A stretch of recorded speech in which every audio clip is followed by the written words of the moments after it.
Y si el tráfico era como venimos señalando, tampoco variaba el trato y la condición en destino donde eran considerados basura blanca. Y eran calificados en el mismo rango que los esclavos negros. Y sí, en el Parlamento británico llegó a tratarse el asunto en varias ocasiones y conforme transcurrían las décadas. Se constituyeron comisiones para el estudio de las denuncias y eran sucesivamente rechazadas. Y es que en el negocio estaban implicados desde los carceleros hasta la corona, que recibía su cuota de ganancias, que no era pequeña. Alrededor de 1730, en Bristol se estimaba que en un viaje afortunado las ganancias sobre una carga de aproximadamente 270 esclavos alcanzaban 7 u 8 mil libras, con independencia de los beneficios obtenidos con el marfil que acompañaba a los esclavos. La justificación de este tráfico la encontraban en la necesidad de repoblar las nuevas tierras de donde habían sido asesinados los antiguos habitantes que no habían podido huir. Pero no deja de llamar la atención el trato indigno que recibían, como indigno sería el trato que, no tardando, recibirían los esclavos negros que compartieron con ellos penurias. Y si el título acabó desapareciendo a mediados del siglo XVIII, la actividad continuó realizándose a pleno ritmo hasta finales del siglo XIX.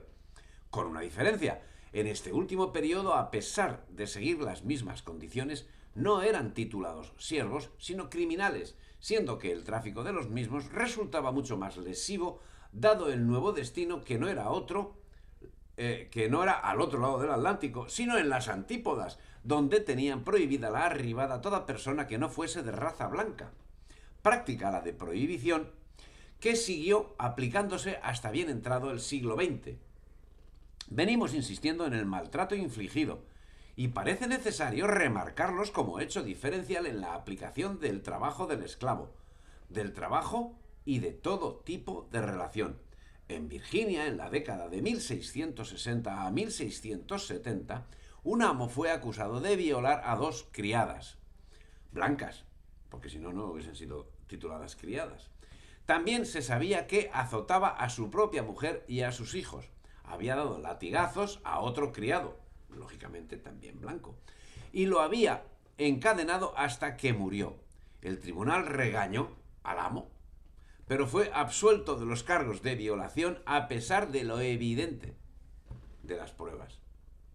Como muestra de este maltrato, podemos comparar la población existente en una colonia británica, Barbados.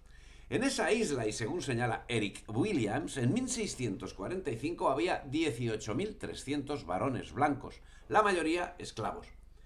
En 1667, 22 años después, había 8.300. Y entre 1672 y 1727 los individuos blancos de sexo masculino de Montserrat disminuyeron en más de 2 tercios. En el mismo periodo la población negra aumentó más de 11 veces. Matar a un esclavo o a cualquier persona de color en el condado de Talbot, Maryland, no se consideraba un crimen, ni por los tribunales ni por la comunidad. El señor Thomas Landman de San Michael mató a 2 esclavos, a uno de ellos con una hachuela, saltándole los sesos. Solía ufanarse de haber cometido ese hecho sanguinario y sobrecogedor. Dice, le he oído hacerlo riéndose, diciendo, entre otras cosas, que de los presentes él era el único benefactor de su país y que si otros hicieran lo que había hecho él, nos liberaríamos de los jodidos negros. Y si atendemos la situación en las colonias europeas, en 1758 se les prohibió en Haití que los negros portasen armas propias de caballeros como sables, y en 1762 se les prohibió la tenencia de armas de fuego.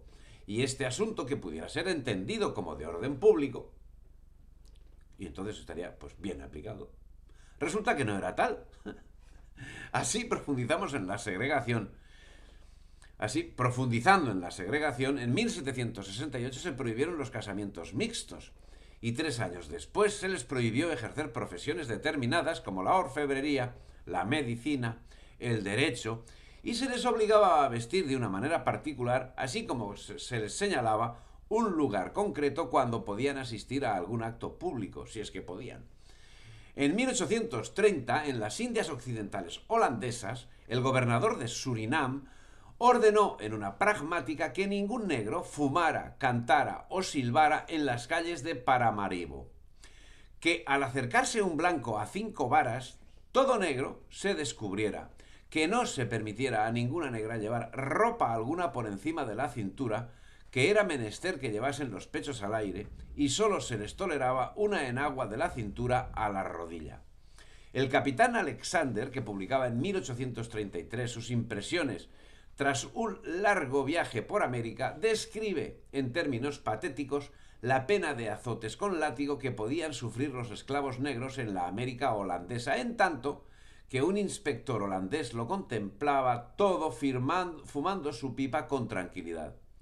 Cualquiera, allí decía, puede mandar un negro a la cárcel y hacer que le den 150 azotes mediante pago de un peso. Otros aspectos no eran dejados en el olvido. Así, el adoctrinamiento ocupaba lugar privilegiado. Debían ser conscientes de su propia inferioridad. Debían sentir temor al amo y debían sentir como propias las necesidades del amo, incluyendo el caso de la separación familiar de los esclavos por necesidades del amo.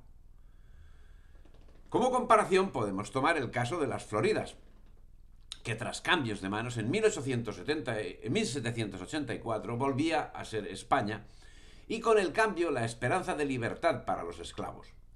Seguía habiendo esclavitud, cierto, pero un importante porcentaje de negros libres componía la sociedad en la que desarrollaban como trabajadores libres sus funciones, que iban desde carreteros hasta comerciantes, y los matrimonios mixtos eran una cosa normal.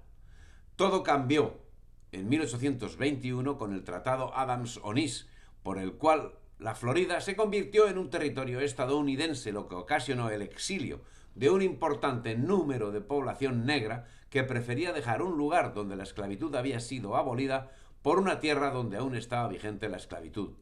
¿Cuál era? Cuba.